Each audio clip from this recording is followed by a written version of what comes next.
tous, j'espère que vous allez bien. Aujourd'hui, je vais vous montrer comment je couds une manche volantée ou une manche patineuse. En fait, moi, j'appelle ça une manche patineuse ou une manche cercle parce que je reprends les mêmes techniques que la jupe cercle. Donc, je vous avais fait une vidéo, comment faire une jupe cercle en wax.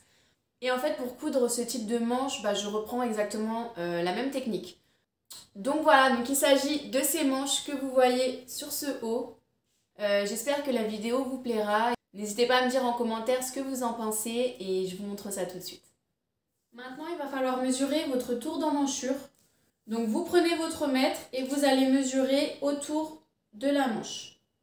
Donc moi, j'ai un tour d'emmanchure de 47 cm. Et ensuite, il va falloir mesurer la longueur souhaitée pour votre manche. Donc vous mesurez à partir de la couture de votre vêtement que vous portez. Et vous mesurez la longueur souhaitée. Donc moi je souhaite que la manche arrive à ce niveau-là, donc 15 cm. Pour commencer, je vais vous expliquer les mesures pour faire le patron de la manche. Donc c'est très simple. La manche vue de haut, elle va ressembler à ça.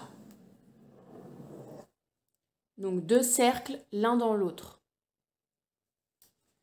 Donc vous avez pris normalement votre tour d'emmanchure. Donc mon tour d'emmanchure est de 47 cm. Je vais rajouter 1 cm pour les anses. Vous avez pris la longueur que vous souhaitez pour la manche. Donc moi j'ai pris une longueur de 15 cm.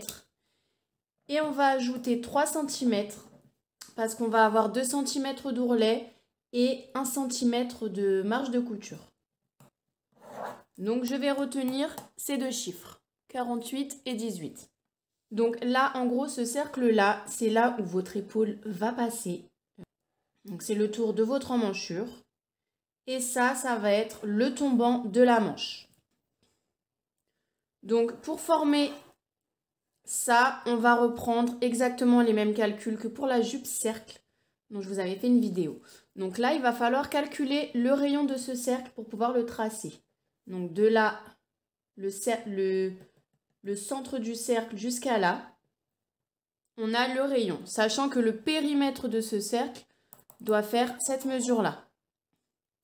Donc comment on va calculer le rayon? C'est très simple. Je prends mon tour de manche et je vais diviser par 6,28. Donc vous allez me dire pourquoi 6,28? D'où ça sort? Alors c'est simple, en fait ça correspond à 2 fois pi qui est 3,14. Donc c'est une formule mathématique, on ne peut pas la changer. C'est comme ça pour tout le monde, quelles que soient vos mensurations. Il faudra diviser votre tour d'emmanchure par 6,28 pour obtenir le rayon. Donc j'obtiens un résultat de 7,64 cm. Ce qui veut dire que du centre de mon cercle jusqu'à là, j'ai un rayon de 7,64 cm. Et donc, ça va me permettre de tracer mon cercle. Ensuite, il va falloir qu'on trace ce cercle-là. Une fois qu'on a tracé le petit cercle, vous vous remettez à partir du centre. Et donc, il va falloir tracer un cercle de 7,64 plus 18 cm. Et là, vous pouvez tracer votre cercle. Donc, je vais faire le patron sur papier. Et après, je couperai ça 2 fois dans mon tissu. Donc là, j'ai scotché ensemble 4 feuilles de brouillon pour pouvoir tracer mon patron. Donc, je vais me mettre ici. Je vais définir ce point comme étant le centre de mes cercles. Donc, je trace mon rayon de 7,64 cm. Donc là, je mesure 7,64 à partir du centre. Donc de là à là. Tac. Enfin, vous allez me dire comment je fais pour mesurer 7,64. Non, je fais 7,6.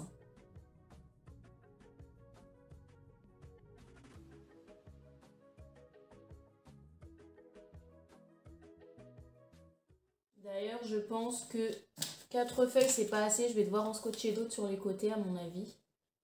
Voilà. Donc là, j'ai tous mes rayons qui font 7,64.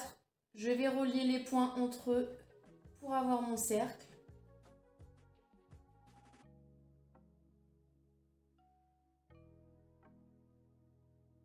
Voilà, donc là, j'ai mon cercle du milieu, donc l'emmanchure. Maintenant, je vais tracer mon deuxième cercle pour la longueur de la manche. Donc, je vais voir si j'ai besoin de rescotcher des feuilles autour ou pas. Donc, moi, ce que je vais faire, c'est que je vais mesurer à partir du centre, donc mes 7,64, et je vais prolonger de 18 cm.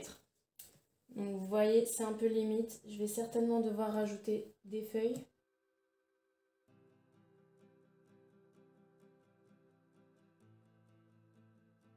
Donc de là à là, j'ai mes 18 cm.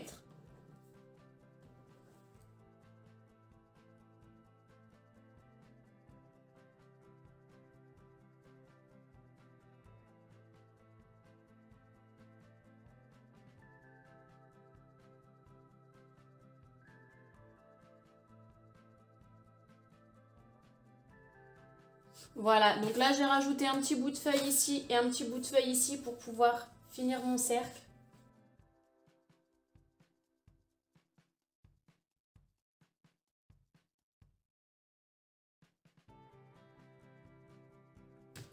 Voilà, donc là j'ai tracé tous les points pour mon cercle. Je vais les relier. J'espère que vous arrivez à bien voir.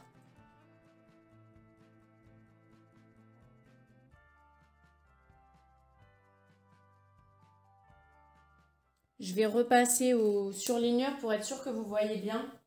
Voilà, donc là je vais couper mon patron tout autour ici et à l'intérieur.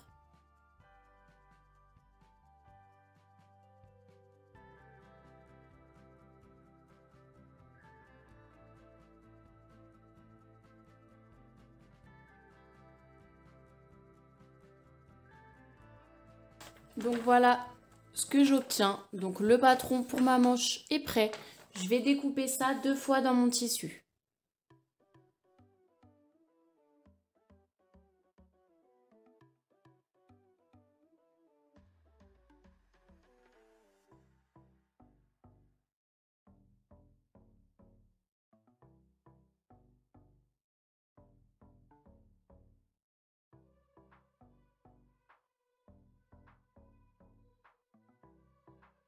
Donc voilà mes 2 manches découpées.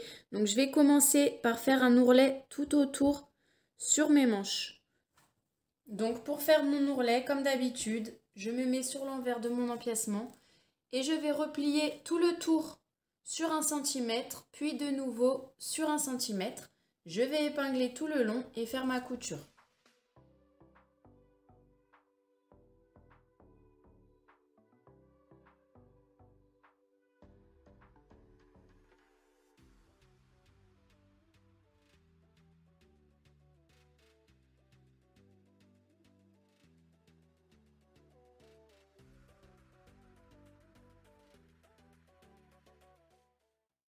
Donc voilà mon ourlet de fait. Donc maintenant on va assembler les manches sur la blouse. Pour coudre les manches, je viens commencer par poser ma blouse à l'endroit. Et le but, ça va être que le rond qui est à l'intérieur de la manche, ça, je vienne le placer endroit contre endroit sur l'emmanchure de ma blouse ici. Donc je vais me mettre sur l'emmanchure pour bien vous montrer.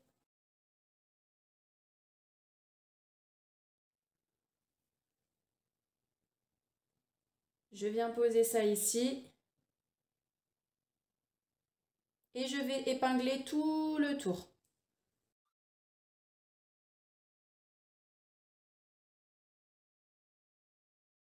Si jamais le tour de la manche est un peu plus large que le tour de l'emmanchure, il suffit de former des petits plis.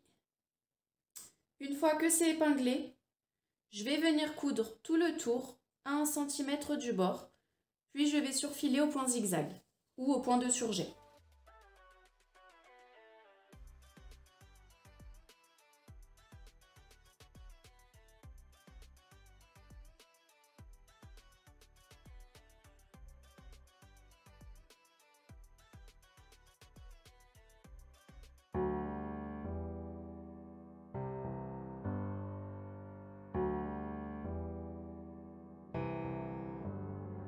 feelings.